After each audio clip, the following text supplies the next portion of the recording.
Bonjour, bienvenue à tous en ce troisième dimanche de l'Avent. L'Avent qui nous rappelle la naissance de notre Seigneur Jésus. Il est important de se rappeler que Dieu s'est fait homme et qu'il est venu sur terre en la personne de Jésus. C'est pourquoi en cette période, nous aimons éclairer nos demeures, nos villes, nos églises, afin de nous rappeler que Jésus est la lumière, le chemin et la vérité. Pour nous rappeler cette lumière, j'invite Ibtissem à venir allumer les bougies.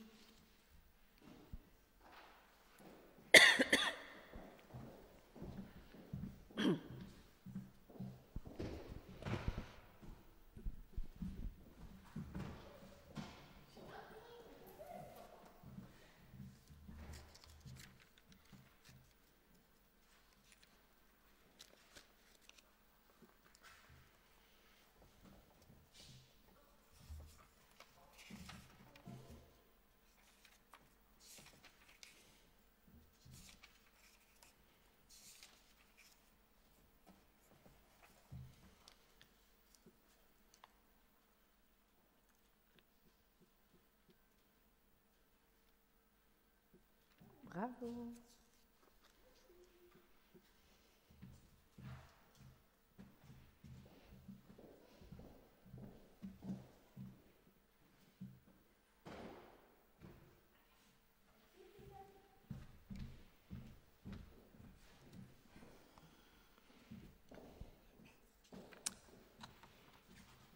Si nous nous rappelons, le prophète Ésaïe nous avait déjà annoncé la naissance de notre Sauveur.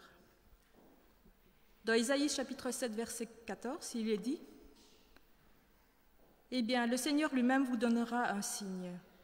La jeune femme sera enceinte et elle mettra au monde un fils. Elle l'appellera Emmanuel, c'est-à-dire Dieu est avec nous. » Dans Ésaïe chapitre 9, verset 5, il est dit « Un enfant est né pour nous. Un fils nous est donné. Il a reçu l'autorité d'un roi. On lui donne un nom.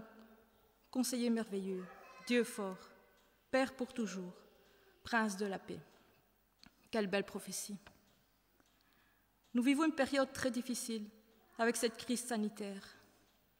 Les familles ne se réunissent plus. Nos enfants sont scolarisés dans des conditions angoissantes, aussi bien pour eux que pour leurs parents. Et que dire de l'économie et du reste? C'est compliqué.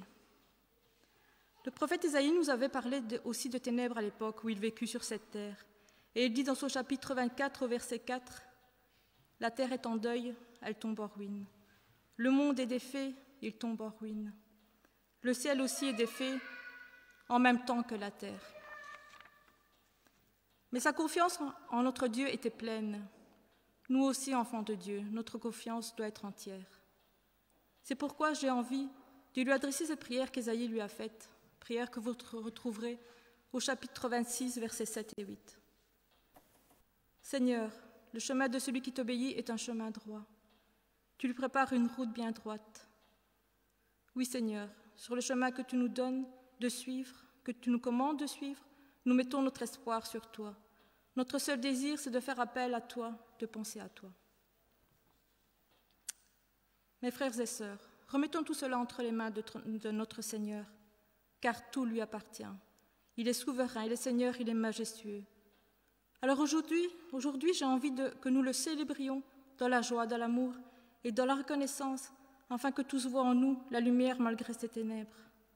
Regardez toujours vers cette lumière qui brille pour vous et qui ne s'éteindra jamais. Soyez bénis. Je vais maintenant laisser place à la louange qui est conduite aujourd'hui par Léon.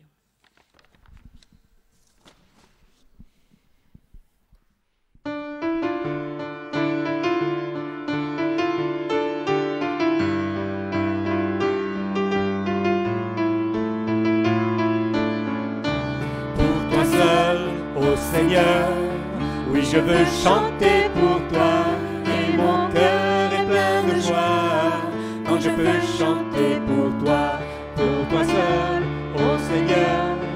Oui je veux chanter pour toi et mon cœur est plein de joie quand je peux chanter pour toi.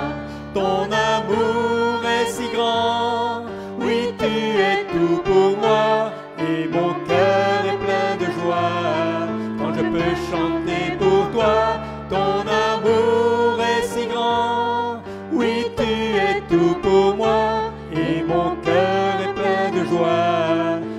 peux chanter pour toi. Hey! Sha-la-la-la-la-la-la-la-la-la-la-la-la-la.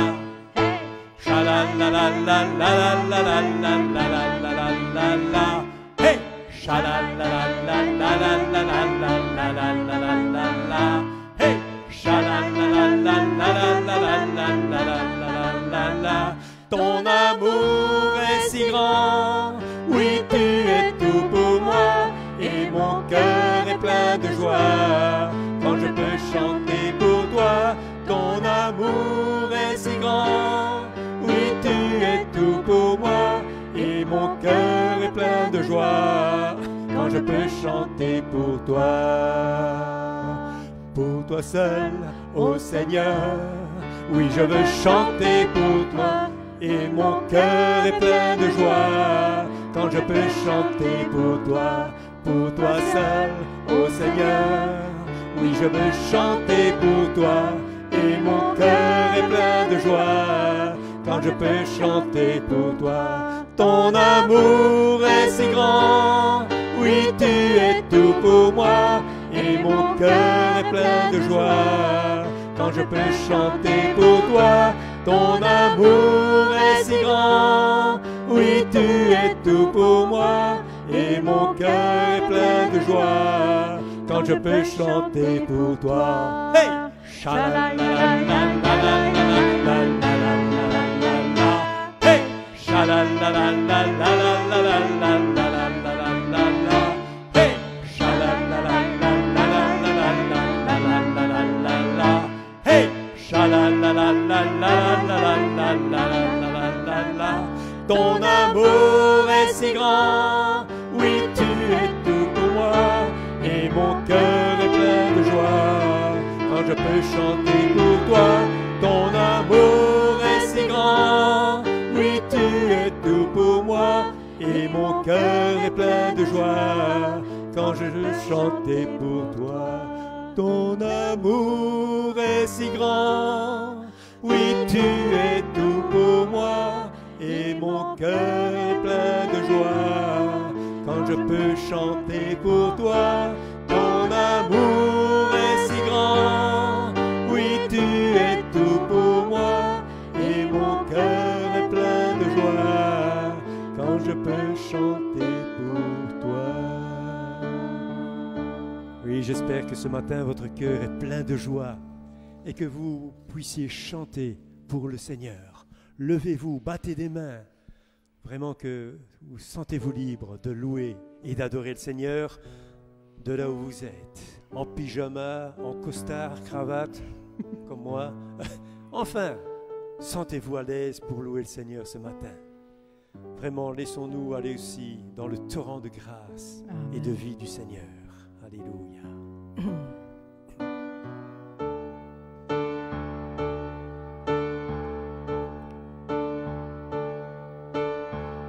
Comme un torrent, ta grâce et ta vie nous inondent. Comme un torrent, ta grâce et ta vie nous emportent. Toujours plus loin, jour après jour. Et plus profond dans ton amour. Toujours plus fort, jour après jour. Toujours plus près de toi.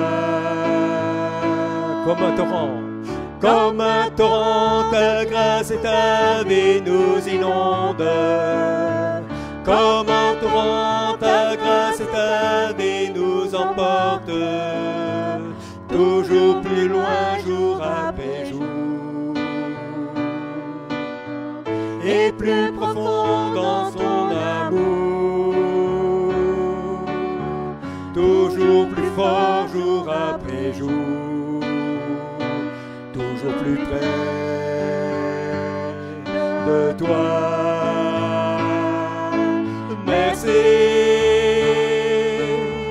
pour le salut, le Saint-Esprit, l'espérance et le paradis. Et ta présence dans nos vies.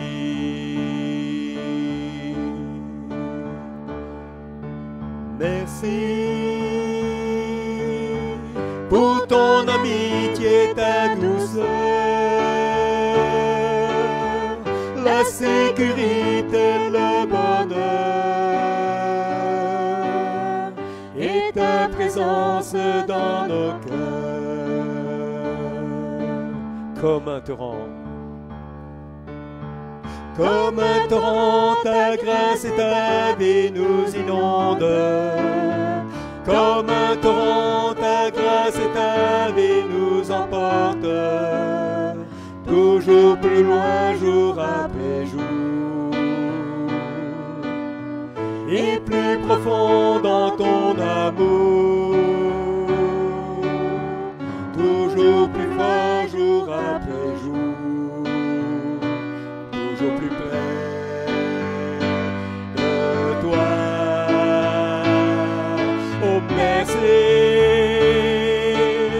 pour le salut, le Saint-Esprit, l'espérance et le paradis,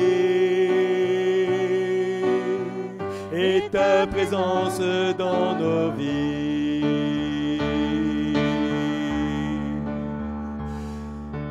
Merci pour ton amitié, ta douceur, la sécurité, le bonheur et ta présence dans nos cœurs. Alléluia. Nous allons écouter Daniel qui va nous lire quelques passages de psaumes. Voilà, je vais vous lire 3 passages de psaumes un peu différents. Donc vous avez le psaume 36, versets 8 à 11. « Combien est précieuse ta bonté, Seigneur! À l'ombre de tes ailes, les fils de l'homme cherchent un refuge. Ils se rassasient de l'abondance de ta maison, et tu les abreuves au torrent de tes délices. Car auprès de toi est la source de la vie.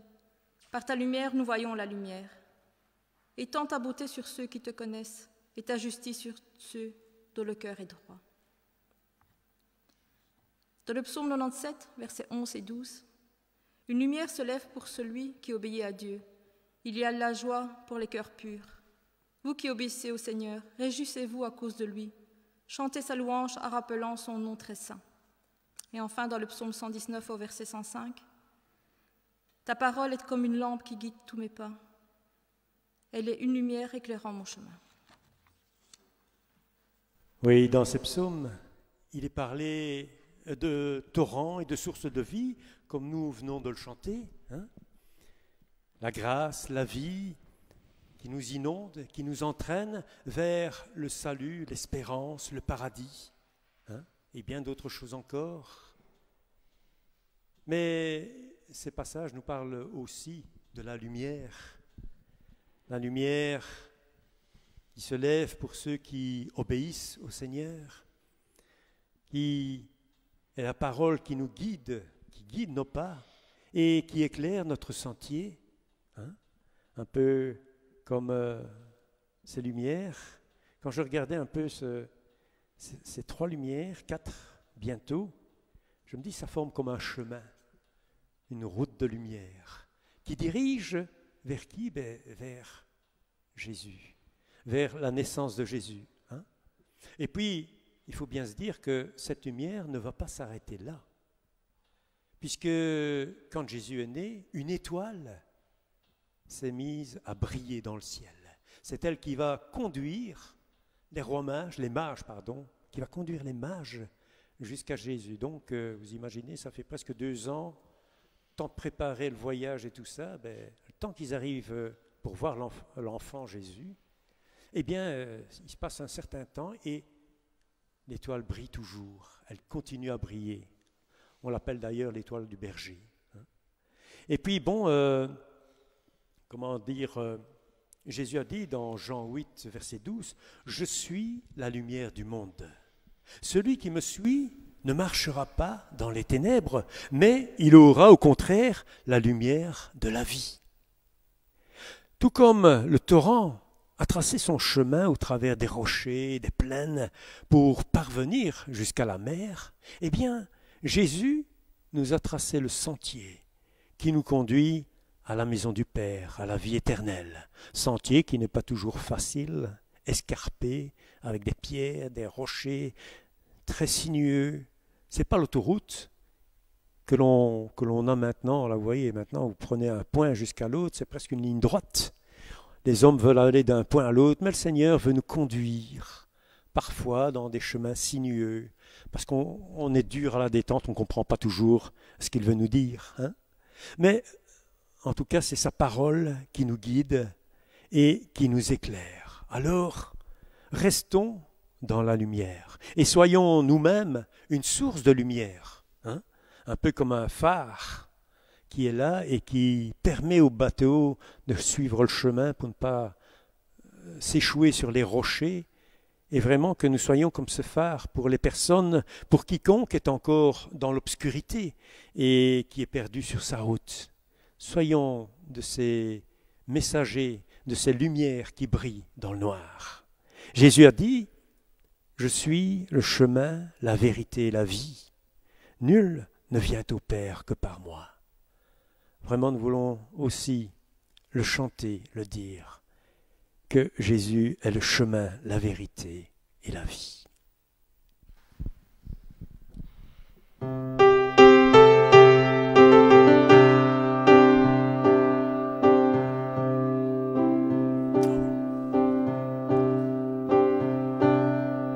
Seigneur, ta présence fait la différence. Tu habites en moi, en toi j'ai confiance. Tu diriges mes pas vers ton abondance. Seigneur, Seigneur, ta présence fait la différence. Tu habites en moi, en toi j'ai confiance. Tu diriges mes pas vers ton abondance. Ça change tout quand tu es là. Mon cœur de loup, ta paix demeure en moi. Tu fortifies mes mains affaiblies. Tu me rafraîchis par ton fleuve de vie, Seigneur. Seigneur, ta présence fait la différence. Tu habites en moi, en toi j'ai confiance. Tu diriges mes pas vers ton abondance, ma délivrance. Ma délivrance face au vent fort. Mon assurance pour la vie et la mort. Mon espérance, mon seul trésor. Ma préférence, toi Jésus, je t'adore. Seigneur, Seigneur, ta présence fait la différence. Tu habites en moi, en toi j'ai confiance. Tu diriges mes pas vers ton abondance. Ça change tout, ça change tout quand tu es là. Mon cœur te loue, ta paix demeure en moi. Tu fortifies mes mains affaiblies. Tu me rafraîchis par ton fleuve de vie, ô Seigneur. Seigneur, ta présence fait la différence. Tu habites en moi, en toi j'ai confiance. Tu diriges mes pas vers ton abondance, Seigneur.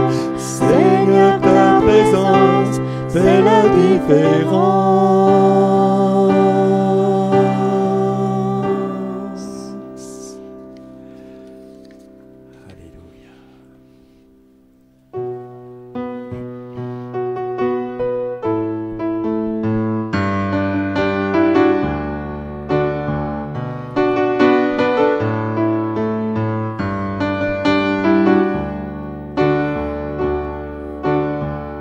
et de la poussière et d'éternité.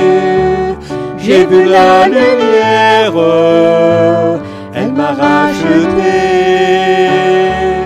et le cœur avide de vraie liberté. J'ai suivi ce guide dans mes vérités. Il est la vérité, le chemin et la vie. On ne vient au Père que par lui.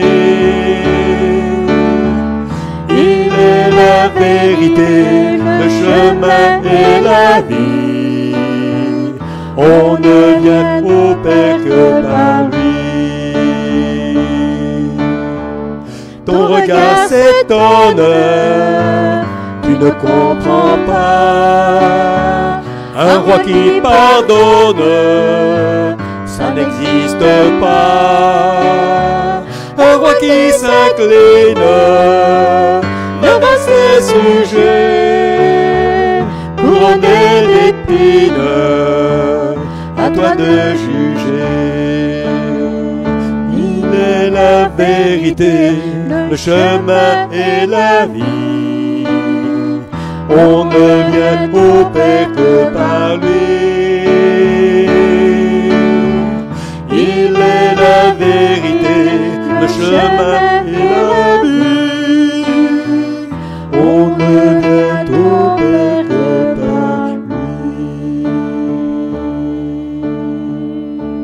Alléluia. Oui, Seigneur, un jour j'ai vu ta lumière.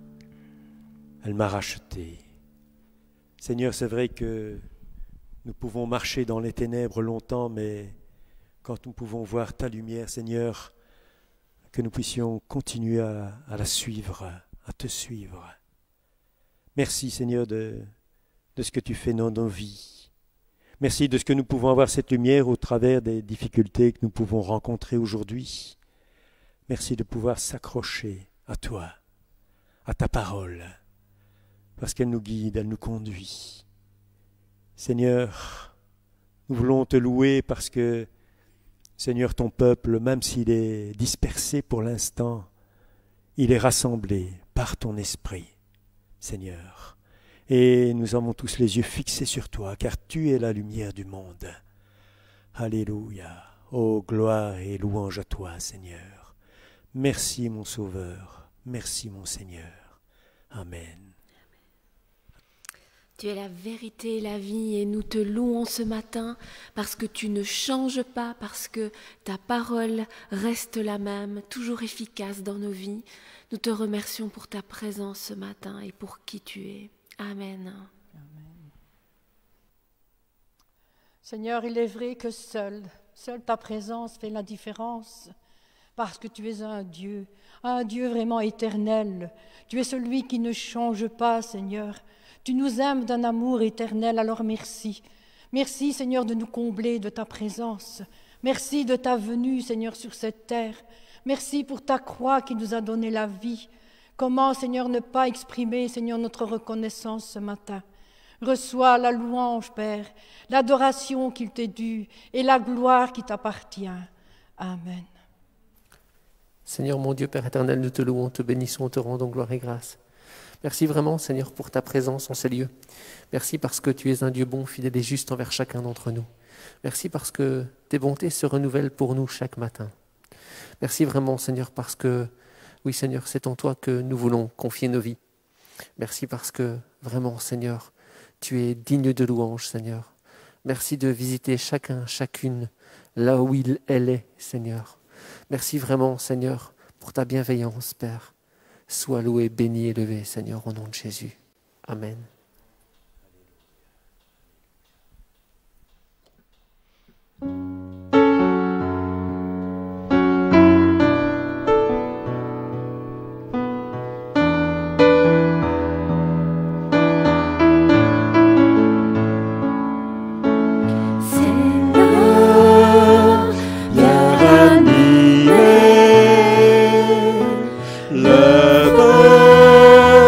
que tu as mis en moi.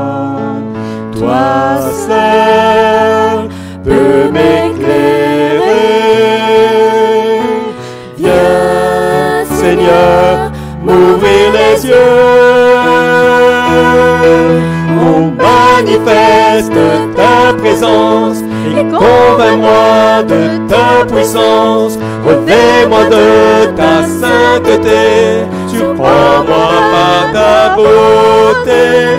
Manifeste ta présence et convainc-moi de ta puissance. Revêt-moi de ta sainteté, surprends-moi par ta majesté.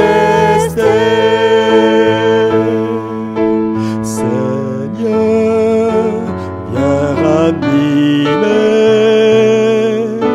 le feu que tu as mis en nous. Toi seul peux tout changer. Viens, Seigneur, nous ouvrir les yeux. Oh, manifeste ta présence et convainc-nous de ta puissance. Revêt-nous de ta sainteté, surprends-nous par ta beauté. Manifeste ta présence et convainc-nous de ta puissance. Revêt-nous de ta sainteté, surprends-nous par ta majesté.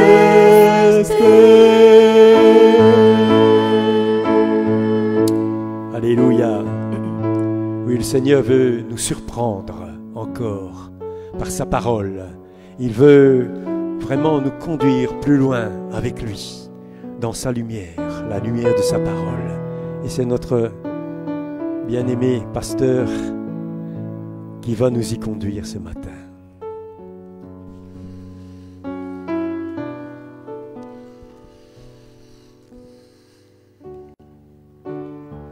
Bonjour à chacun et à chacune.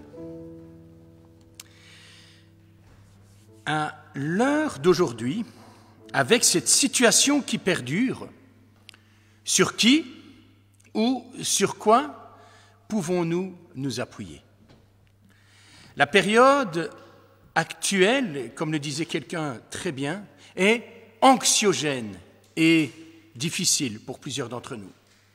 Certains perdent leur travail, d'autres sont malades, d'autres ont perdu un membre de leur famille, un ami. Et avec cette morosité qui risque de se prolonger à bien des égards encore, on ne sait pas ce que demain nous réserve.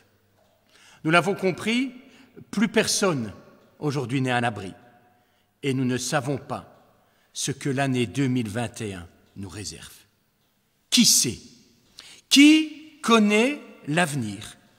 Qui connaît mon avenir, notre avenir? Aucun d'entre nous ne sait de quoi notre lendemain sera fait. Aucun être humain ne peut le savoir. Personne n'avait été capable de prédire non plus que 2020 serait une année aussi catastrophique, dramatique, tragique. Aucun être humain n'avait prédit, il y a juste un an en arrière, que notre présent serait ce qu'il est aujourd'hui. Ce serait intéressant de retourner voir ce que disaient en 2019 tous ces almanachs, ces horoscopes. Ce serait intéressant aussi d'aller relire ou de réécouter tous ces grands médiums, tous ces grands astrologues, ces chiromanciens ou autres charlatans d'aujourd'hui. Ce serait intéressant de voir aussi tous ces grands prophètes d'aujourd'hui, dans certaines églises d'outre-Atlantique ou pas, pour voir s'ils avaient reçu une quelconque révélation concernant 2020. Je suis méchant, sarcastique. Mais c'est parce que c'est fatigant et exaspérant de voir tant de stars chrétiennes qui aiment se donner des titres et qui finalement sont aussi efficaces que le voyant des stars ou que la star des voyants. Je serais même intéressé de lire tous les mots d'ordre des églises pour 2020. Vous savez, le mot d'ordre, c'est ce petit verset qui sert de leitmotiv pour toute l'année qui va arriver. Et en règle générale, ce mot d'ordre est donné lors du premier culte de janvier. Et je ne sais pas si les frères et sœurs de Petit Ouam se rappellent de notre mot d'ordre reçu exactement le 5 janvier 2020. Philippe, tu te rappelles? Dis-moi-le. Quelqu'un se rappelle? Moi, je me rappelais un peu, mais je n'étais pas sûr. Donc, j'ai été revérifier ma prédication du 5 janvier. J'ai fait un copier-coller. 2 Corinthiens, chapitre 5, verset 17. Mot d'ordre pour 2020. Les choses anciennes sont passées. Voici, toutes choses sont devenues nouvelles. Eh bien, nous étions loin de nous imaginer à quel point toutes choses deviendraient nouvelles pour 2020. Et combien l'Église, la nôtre, et l'Église universelle en fait, serait dans une toute nouvelle ère, avec de toutes nouvelles façons de fonctionner, mais avec une situation jamais connue par le passé, jamais imaginée et si cruelle. 1 an en arrière, personne n'avait prédit notre avenir d'aujourd'hui. Ni les astrologues, ni les médias, ni les spécialistes, ni même l'Église. La raison est simple. C'est parce qu'en fait, le seul qui connaît vraiment l'avenir, c'est Dieu, et qu'il le révèle ou pas. Le seul qui connaît notre avenir, c'est Dieu. Et vous savez pourquoi? Une des raisons principales, c'est que c'est lui, en fait, qui a créé le temps. Si on relit Genèse, chapitre 1, verset 14, il nous est dit que Dieu créa le soleil, la lune et les étoiles pour gouverner aux jours, aux dates, aux mois, aux années. Dieu, au verset 14, crée le temps, la notion de temps. Et parce qu'il est créateur, il est au-dessus de cette notion de temps, tout simplement. Il n'est pas soumis au temps. Il est en dehors, il est au-dessus. Il est en fait hors du temps. Il est celui qui était, qui est et qui sera. En même temps. Il est ça en même temps. Il est Yahvé, l'Éternel, éternel, sans commencement, sans fin. Donc le temps n'est que finalement une invention, une création de Dieu. Donc en fait, on pourrait dire qu'il se balade dans le temps. Ça nous dépasse, je sais. Je sais. Pour lui, demain est autant connu que hier. Pour lui, ce qui se passera dans 2000 ans, si on est encore là, enfin pas nous, la génération suivante, est aussi connu que ce qui s'est passé il y a 1 million d'années. Parce qu'il n'est pas dans le temps. Et pourtant, il est rentré dans le temps. La notion de temps, de temporalité, est sa création. C'est pour cela que toutes les prophéties que l'on retrouve dans la Bible se sont déroulées exactement comme prévu. Parce que Dieu est déjà dans le futur. Il est le futur, il est dans le futur. C'est pas qu'il le crée, il le connaît. Il le connaît et c'est exactement donc ce qui va se produire vu qu'il y est déjà. En fait, il nous attend déjà dans le futur. Donc c'est tellement facile pour lui d'écrire hier ce qu'il y a demain, vu qu'il y est tout le temps. À moins qu'on pense qu'on a un Dieu qui est tellement limité qu'il n'est pas capable d'être dans tout le temps. Dieu est déjà dans le futur. Donc Dieu en fait ne découvre rien. Dieu n'est surpris par rien. Non, il annonce et la chose s'accomplit parce qu'il le savait déjà. Ça fait un peu retour vers le futur, je sais. Mais en vrai, attention, je ne dis pas que le Seigneur a tout conditionné et que nous sommes des marionnettes ou des sortes de robots qui accomplissons juste ce qui est écrit.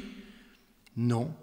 Chacun de nous demeure libre de nos mouvements, libre de nos choix, libre finalement de nos destinées. Mais Dieu sait déjà tout cela aussi. Il sait déjà toutes les décisions que nous prendrons, les bonnes et les moins bonnes. Il le sait parce qu'il est juste omniscient.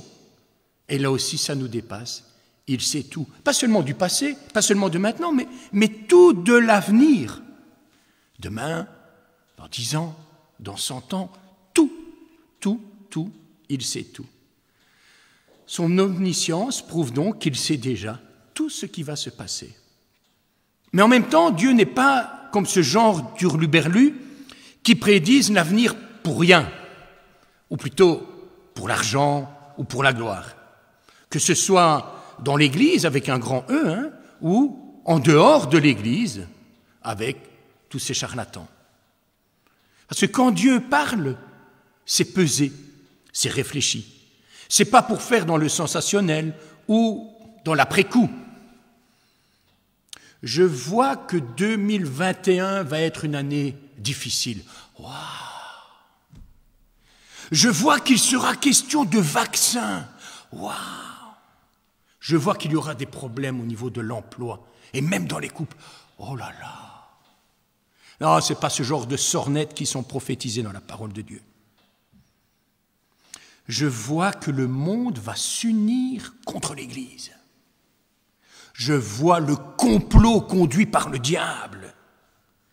Je sais, j'ai reçu la révélation que la puce électronique est pour bientôt. Attention, c'est la marque de la bête. Mais pourquoi personne ne parle qu'avant la marque de la bête, l'Apocalypse parle du sceau de Dieu qui sera sur les croyants. Avant Apocalypse 13, il y a Apocalypse 7. C'est juste logique. Enfin, voilà. Apocalypse 13, et la bête fit que tous, petits et grands, riches et pauvres, libres et esclaves, reçurent une marque sur leur main droite ou sur leur front. C'est la puce. Mais il y a Apocalypse 7, qui vient bien avant, quelques chapitres avant, et qui dit « Ne faites point de mal à la terre, ni à la mer, ni aux arbres, jusqu'à ce que nous ayons marqué du sceau le front des serviteurs de notre Dieu. » Donc, avant que l'Église ne panique pour la puce électronique, qu'elle se demande, tiens, quand allons-nous recevoir ce fameux sceau, cette marque que Dieu va mettre sur tous les croyants? Et quand on aura reçu cette marque, pour tous les croyants, à ce moment-là, on pourra avoir peur de la fameuse puce électronique.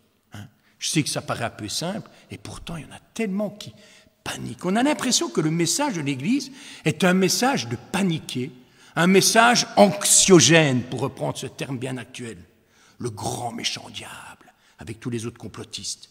Alors que le diable a été vaincu il y a 2000 ans, et qu'il attend juste le jour du jugement pour être jeté dans l'enfer.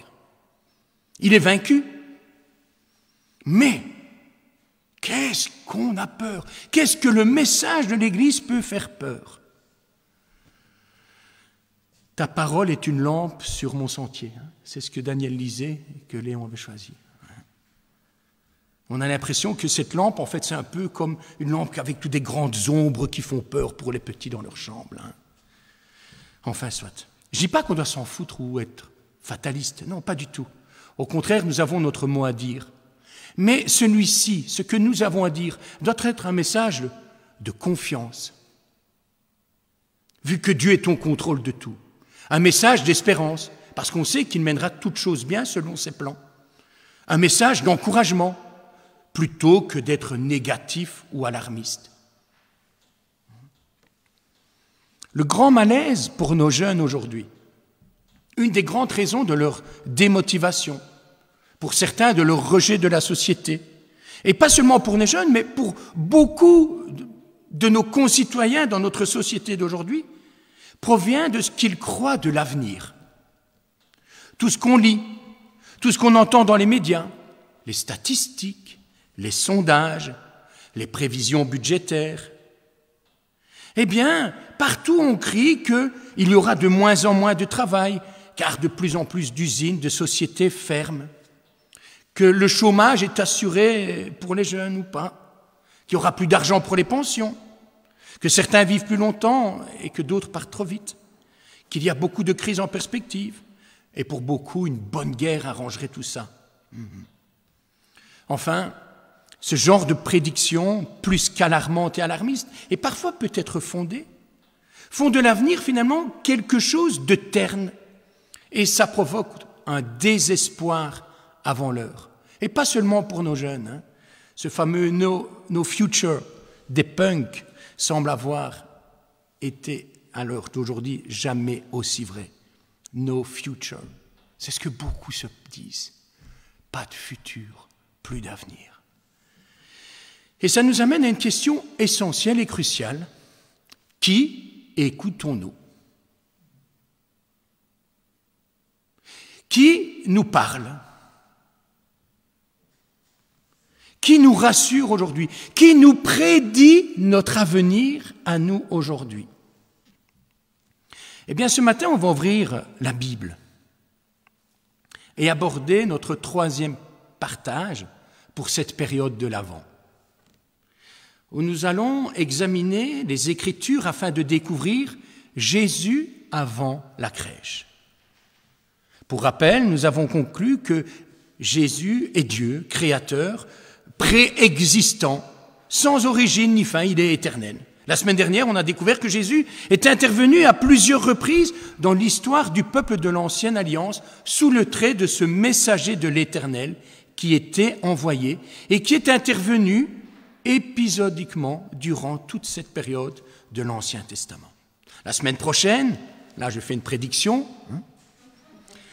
à la Noël, nous nous arrêterons sur sa venue parmi nous, évidemment si Dieu le veut.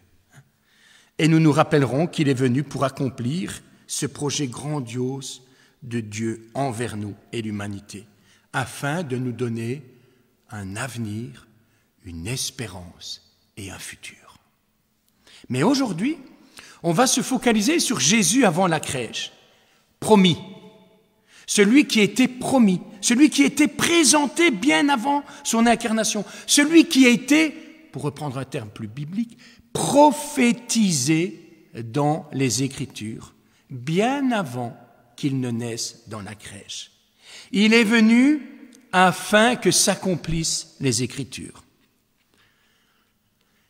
Ésaïe 41, versets 9 et 10. Ésaïe est l'auteur de ce qu'on appelle le 5e évangile. Tant les prophéties sur le Messie, ce sauveur qui devait venir un jour, sont déjà en fait dans le livre d'Ésaïe un résumé de ce que Jésus vivrait et souffrait.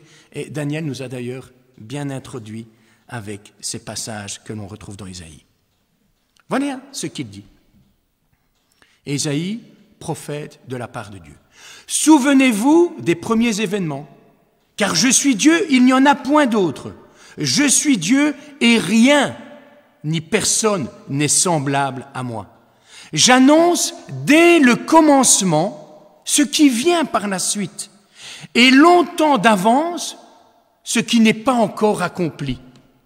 Je dis, mon projet tiendra bon, et j'exécuterai tout ce que je désire. Voilà, Ésaïe plante le décor et nous rappelle simplement ces paroles que Dieu nous adresse. Pierre, parce que je vais prendre aussi des passages dans le Nouveau Testament, nous dira « Les prophètes qui ont prophétisé au sujet de la grâce qui vous était destinée ont fait de ce salut l'objet de leur recherche et de leur investigation. Ils se sont appliqués à découvrir à quelle époque et à quelles circonstances se rapportaient les indications de l'Esprit de Christ qui était en eux et qui, d'avance, attestait les souffrances de Christ et la gloire qui s'en suivrait.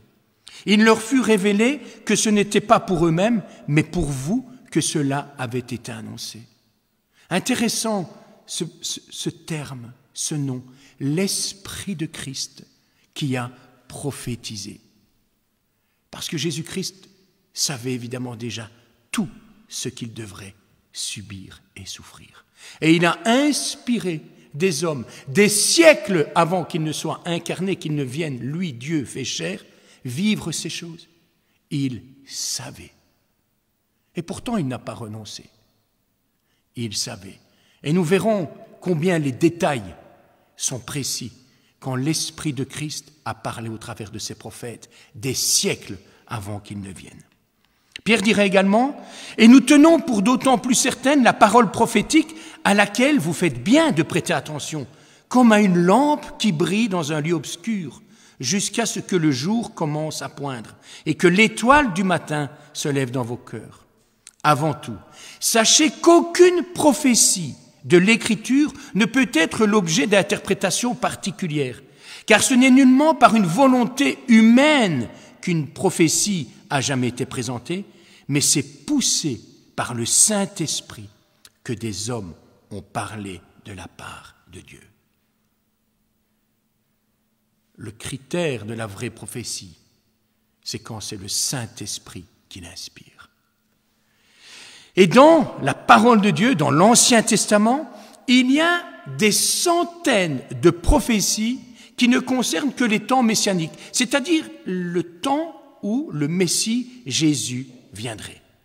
Et la toute première prophétie messianique, nous la retrouvons où, Philippe? Je te taquine. Christelle? Quelqu'un sait? La toute première prophétie messianique. Très bien. On revient la semaine prochaine, on en discute. Vous avez une semaine pour y réfléchir. Non? On la retrouve en Genèse. En Genèse. Dès que le monde est devenu monde et que l'humanité a vu le jour, Dieu a parlé de la venue de Jésus. Dès que la faute est entrée dans le jardin d'Éden, Dieu a annoncé personnellement au serpent ceci. Genèse, chapitre 3, verset 15. « Je mettrai l'hostilité entre toi et ta femme, entre ta descendance et sa descendance. Celle-ci t'écrasera la tête et tu lui blesseras le talon. » Première prophétie où Dieu parle lui-même dans le jardin d'Éden et où il annonce que de la descendance de la femme, donc d'Ève, et on se rappelle la généalogie de Matthieu qui commence le Nouveau Testament où le point final, c'est Jésus qui arrive. Et tout le Nouveau Testament explique en long et en large comment Jésus-Christ a vaincu le serpent ancien, l'ennemi de nos âmes. On est au tout début de l'humanité et Dieu annonce déjà. Et par la suite, nous découvrons que la Bible est un livre qui est profondément prophétique. Au travers de paroles de plusieurs envoyés, cette parole de Dieu nous délivre un message de la part de Dieu. Certaines prophéties de l'Ancien Testament concernent notamment la venue de ce Messie, c'est-à-dire d'un sauveur de l'humanité. Et ces différents textes ont été écrits entre 1500 et 500 avant Jésus-Christ, sur une période de 1000 ans. Grâce à la traduction grecque des Septante, qui remonte à 250 avant Jésus-Christ, et grâce au fameux manuscrit de Qumran, qui date de plus ou moins 200, des écrits donc contenant l'Ancien Testament dans son entier, nous avons la preuve formelle que ces prophéties ont été écrites bien avant la venue de Jésus. C'est pas des prophéties, comme certains les appellent, ex eventu, des prophéties qui auraient été rajoutées après, comme pour dire que non. La vie de Jésus-Christ correspond en tout point à celle de ce Messie annoncé, sauveur du monde. C'est un des premiers passages que tu as cité, Daniel, en parlant de ton introduction de cette naissance miraculeuse. Ésaïe, 700 ans avant Jésus-Christ, écrira « Jérusalem sur un ânon », c'est anodin. Là, c'est Zacharie qui parle, un autre prophète, plus ou moins 500 avant Jésus-Christ. « Soit transportée d'allégresse, fille de Sion, fille de Jérusalem. pousse des cris de joie. Voici, ton roi vient à toi, il est juste et victorieux, il est humble et monté sur un ânon, le petit d'une ânesse. Relisez Luc, chapitre 19, les versets à 35 à 38, où Jésus rentre par la porte de Jérusalem sur un ânon. Sa trahison sera annoncée. Celui-là même avec qui j'étais en paix, qui avait ma confiance et qui mangeait mon pain, lève le talon contre moi. C'est un psaume qui l'annonce. Et Matthieu 10 nous dira, Judas l'Iscariote, celui qui livra Jésus, et Jésus lui présentera le pain qu'il prendra lors de l'institution de la Sainte Seine. Zacharie ira même plus loin. Ils pesèrent pour mon salaire 30 cycles d'argent. L'Éternel dit, jette-le au potier, ce prix magnifique auquel ils m'ont estimé. Et l'évangile de Matthieu nous dit que Judas Iscariote alla vers les principaux sacrificateurs et dit, que voulez-vous me donner, je vous le livrerai. Ils lui payèrent 30 pièces d'argent. On peut encore dire que Jésus a lui-même accompli des prophéties, mais là, dans un cadre où Jésus n'intervient même pas, Judas et les pharisiens accomplissent sans le savoir cette prophétie. Pris de remords, Judas rapporta les 30 pièces et les jeta, et ils achetèrent avec cet argent le champ du potier. Même dans les mots. Mais il était blessé pour nos péchés, brisé pour nos iniquités. Le châtiment qui nous donne la paix est tombé sur lui, et c'est par ses meurtrissures que nous sommes sauvés. Ésaïe 53.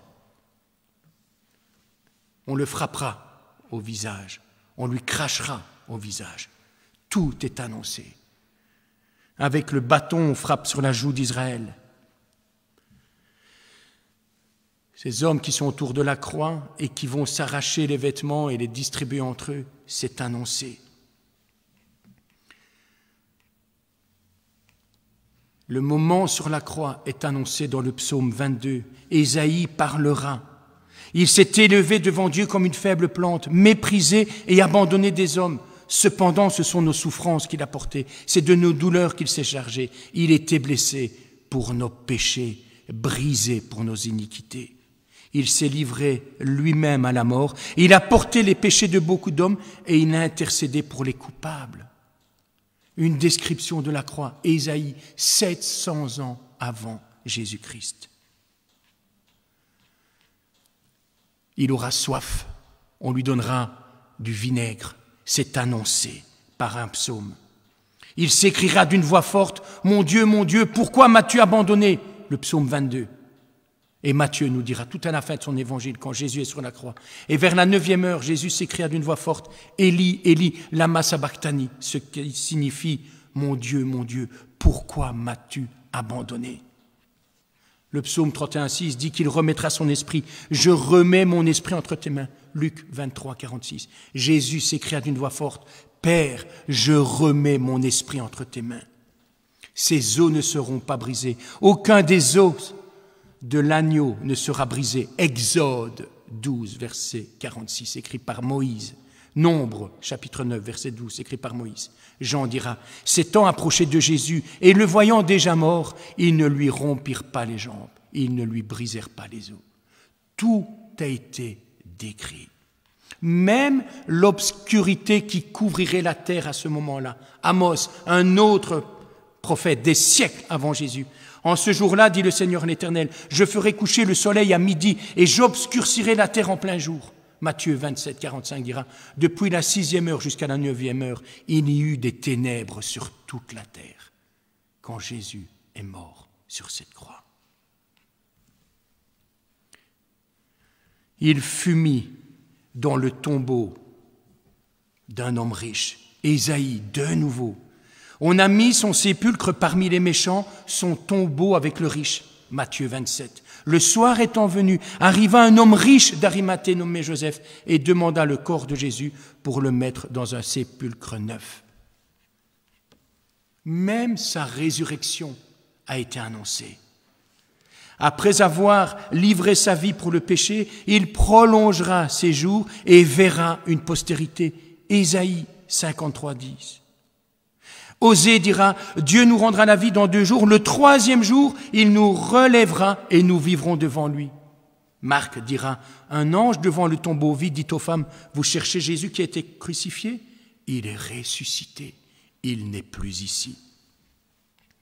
David, dans un psaume messianique, prophétique, dira, parole de l'Éternel à mon Seigneur, assieds-toi à ma droite jusqu'à ce que je fasse de tes ennemis mon marchepied. Et il annonce que Jésus retournera au ciel. Livre des Actes nous dit, il fut élevé pendant qu'il le regardait et une nuée le déroba tout devant leurs yeux. Extraordinaire.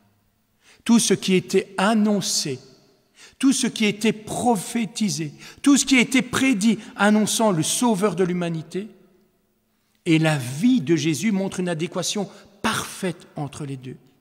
Aucun homme n'a le pouvoir d'influer sur le lieu, la date et le contexte de sa naissance, non plus sur les pensées et les actes de l'ensemble des contemporains qui prendront part à la vie de Jésus. Enfin, qui pourrait même prédire sa résurrection? Le fait que tous les critères sur la naissance, la vie, la mort et la résurrection du Messie soient réunis dans la personne de Jésus est l'une des preuves par excellence qu'il est bien celui qui avait été annoncé. La Bible est parole de Dieu. Ce qu'il annonce s'accomplit parfaitement parce que Dieu sait. Il est celui qui est venu et a accompli tout ce qu'il avait annoncé. Et si ce qui a été prophétisé, annoncé et promis il y a des milliers d'années concernant Jésus, eh bien nous pouvons avoir donc cette certitude que ce que Jésus a lui-même annoncé, prophétisé et promis se réalisera. Toutes ces promesses pour nous se réaliseront. Pas une seule sera laissée de côté. Ce que Dieu nous promet aujourd'hui dans la Bible est une réalité déjà réalisée. Soyons donc de ces lecteurs de la parole de Dieu qui la scrutons non pas pour trouver la date du retour de Jésus, mais pour nous donner cette assurance que nous pourrons communiquer aux autres, cette assurance que tout ce qui est écrit est vrai et que ce que Jésus a promis, ce qu'il nous dit à nous personnellement, s'accomplira. Toutes ces promesses pour nous se réaliseront. Dieu est fidèle, Dieu est vrai. Et je conclurai avec un message que j'ai reçu ce matin dans ma boîte email qui est l'intro d'un livre qui sortira bientôt. Et je me permets de le citer, qui tombe à point nommé. L'Éternel se soucie de chaque situation individuelle. Il soutient et renouvelle ceux qui comptent sur lui. S'il voit l'ensemble de l'univers, l'Éternel discerne également tous les ressorts de chaque situation et voit particulièrement celui qui est fatigué ou au bout. Le Seigneur console, accompagne, encourage par sa parole. Il est très proche de ses enfants. Il est également souverain et il tient les commandes fermement comme un capitaine qui n'abandonne jamais son navire. Dieu se dévoile ainsi comme celui qui n'a ni commencement ni fin, celui qui est l'essence de l'être. Cette présentation paraît infiniment majestueuse et en même temps il se présente à Moïse comme le Dieu de ses ancêtres, le Dieu d'Abraham, le Dieu d'Isaac et le Dieu de Jacob, le Dieu du passé. Dieu est donc d'un côté éternel et souverain et de l'autre côté, il veut se révéler comme un Dieu proche de son peuple, un Dieu qui a un projet d'amour et de paix pour ceux qui sont alors sous la férule de la situation actuelle. Malgré nos doutes, nos questions et nos peurs, il reste près de nous. Il y a d'un côté tous nos doutes et nos questions légitimes et d'un autre côté la pleine souveraineté de notre Dieu qui connaît le détail de toutes nos situations et qui vient à notre rencontre avec les mêmes paroles. Cette période que nous vivons actuelle nous montre que la vie passe vite. Vivre le temps de Dieu, c'est d'abord vivre notre condition humaine. C'est vivre les jours heureux faits de bonheur accordés par le Seigneur, comme ceux d'aimer, de travailler, de manger et de boire. Mais c'est aussi prendre conscience, dans les jours sombres, de la fragilité de notre existence. L'année 2020 s'achève. Que nous réserve 2021 ? Nous ne savons pas ce que l'année 2021 nous réserve, mais nous nous confions en Dieu, comme Abraham qui s'est levé pour marcher sans savoir à l'avance où il allait. Le Seigneur ne nous demande pas de tout connaître à l'avance, mais de marcher avec lui par la foi, jour après jour, dans une totale dépendance. Certes, il a un plan parfait conçu de toute éternité. Il peut nous révéler certaines étapes. Nous connaissons également notre destination finale. Mais comment notre foi pourrait-elle être exercée si nous savions tout à l'avance ? Dieu connaît. Prions.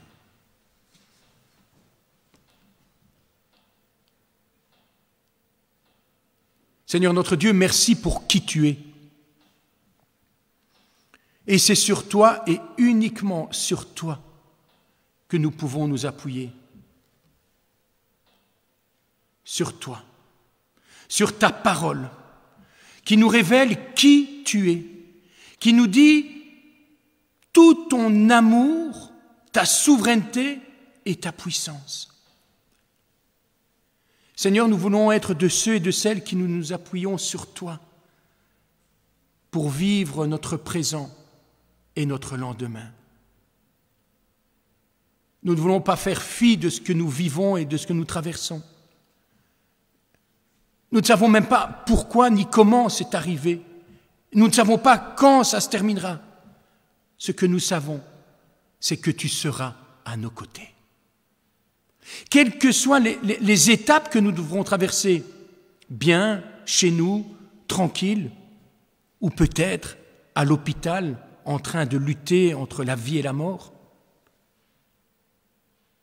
nous ne savons pas de quoi notre lendemain sera fait, mais nous savons que tu y es déjà et que tu nous attends. Seigneur, donne-nous de pouvoir vivre simplement en espérance, en confiance, étant sûrs de ta victoire. Parce que même si la mort venait nous faucher, nous savons que tu es juste là à nous attendre. Que craindre si nous sommes en paix avec toi? Que craindre si nous sommes réconciliés avec toi? Mais Seigneur, je m'adresse à toi pour tous ceux qui ne te connaissent pas encore et qui paniquent de leur vie ou de leur mort. Que tu puisses trouver leur cœur et te révéler à eux comme tu l'as fait pour chacun d'entre nous. Que ta parole puisse trouver nos cœurs et nous conduire toujours plus près de toi.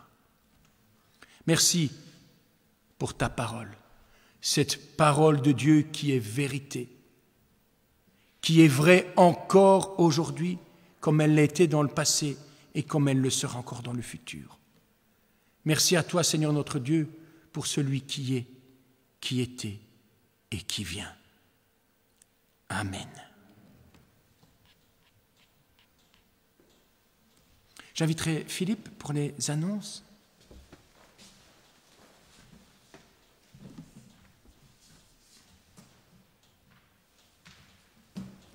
Je cherchais ma kippa buccale.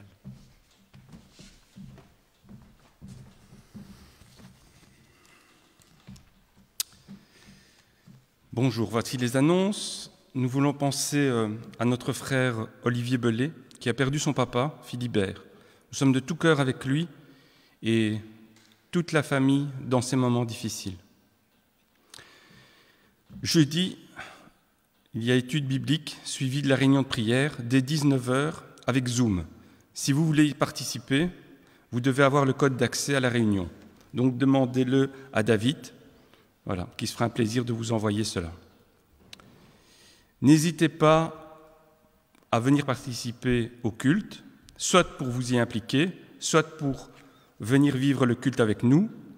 Maintenant, depuis ce dimanche, on peut être 16, y compris le pasteur. Donc pour cela, vous prenez contact avec Flo. On a toujours besoin d'un enfant pour allumer les 4 dernières bougies, la 4e bougie et dernière bougie. Voilà. Alors, le marché de Noël.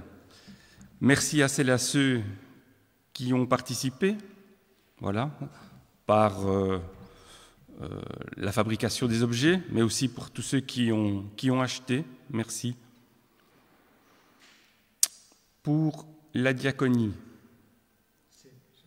C'est Janine. Voilà, Janine.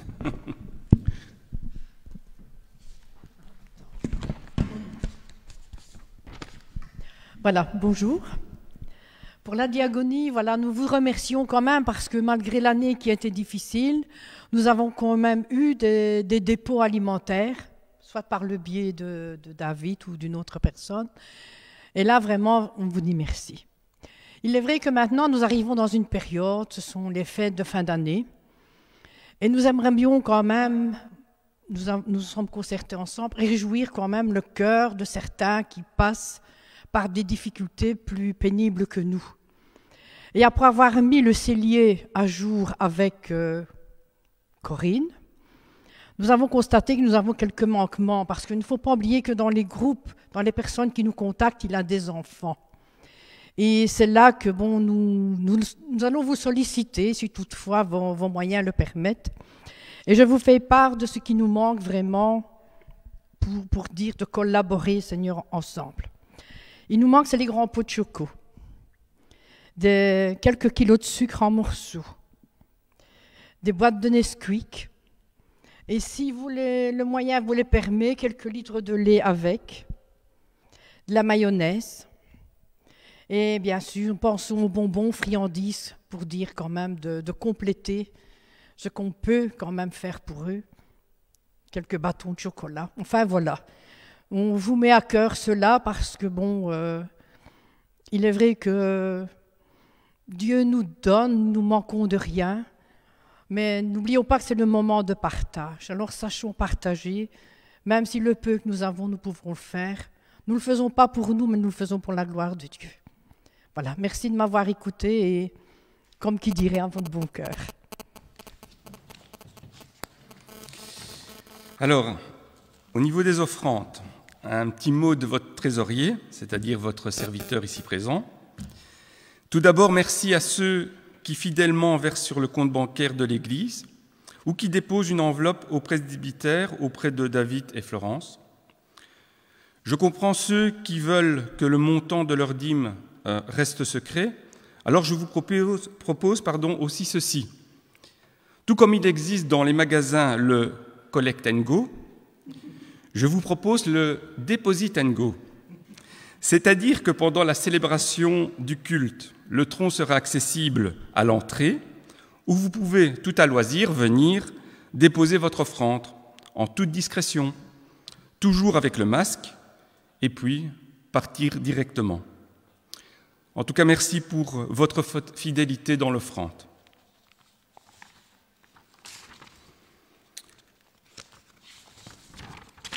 Voilà, nous allons prier la prière d'intercession. Seigneur, nous te sommes reconnaissants pour ta présence parmi nous, pour ton action dans nos cœurs et dans nos vies. Oui, comme David nous l'a rappelé, tu es éternel, omniscient. Tu es là de tout temps, tu connais notre passé, tu connais notre présent et tu connais notre avenir. Et nous, chrétiens, nous voulons rester positifs, car l'Évangile est un message d'espoir, Seigneur. Seigneur, je te prie pour ton Église. Tu en vois les besoins. Je te prie pour mes frères et sœurs en Christ, que l'amour de notre Seigneur déborde de nos cœurs, afin que, comme tu nous l'as enseigné, nous nous aimions les uns les autres. Guide-nous, Éternel, sois avec nous. Je te prie aussi pour nos autorités, afin que tu leur donnes la sagesse nécessaire dans les décisions qu'ils ont à prendre. Je te prie pour les malades, que nous citons maintenant en nos cœurs. Éternel, je te remets ces temps troublés par la pandémie. Merci de nous avoir gardés jusqu'à présent. Merci de continuer à le faire. Toi seul peux tout. Tu es le Tout-Puissant. Nous remettons tout entre tes mains. À celui qui nous aime, qui nous a délivrés de nos péchés par son sang et qui a fait de nous un royaume de sacrificateurs pour Dieu son Père. À lui le règne, la puissance et la gloire. Amen.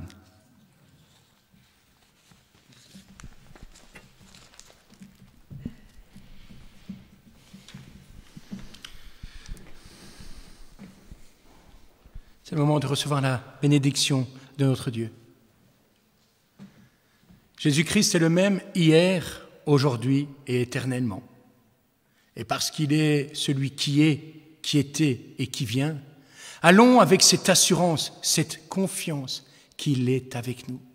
Il connaît notre situation de maintenant, il connaît notre lendemain. Allons avec cette assurance que son esprit, sa grâce, sont avec nous. Amen.